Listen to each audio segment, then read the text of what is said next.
یہی بات میں آپ کو بتاتا ہوں کہ مانو شہر کی سیاست میں آپ کے میرے اور اس شہر کے اندر بسنے والے تمام بچوں کے مستقبل کی لڑائی لڑنے والا مالک معیار جو ہمارے درمیان موجود ہے، جو یہ لڑائی لڑ رہا تھا کہ یہ شہر نشے سے پاک ہو، اس لڑائی سے بیٹھانے کے لیے اسے گولیوں سے بھوجا گیا، 3 گولیاں اس کے جسم میں پیوست کی گئی۔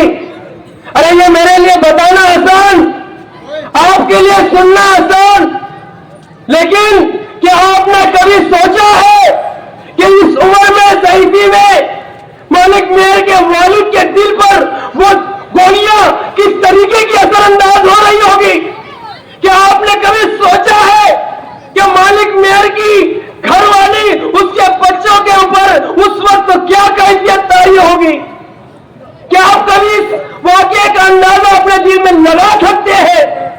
نہیں لگا سکتے، اور آپ اس درد کا احساس نہیں کر سکتے۔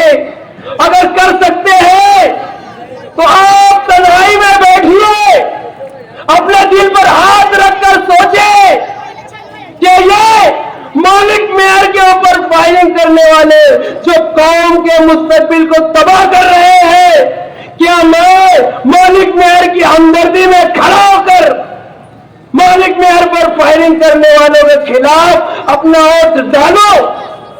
کیا آپ ڈالیں گے؟ کیا آپ اس حادثے کو اپنے گھر کا حادثہ تصور کر کے آنے والی 20 تاریخ کو، اس 20 تاریخ کو آپ کو فیصلہ کرنا ہے کہ شہر کے مستقبل میں آپ گولی چلانے والوں کا ساتھ دیں گے یا گولی کھانے والوں کا ساتھ دیں گے؟ آپ کو طے کرنا ہے کہ آپ اچھائی کے ساتھ ہیں یا آپ برائی کے ساتھ ہیں۔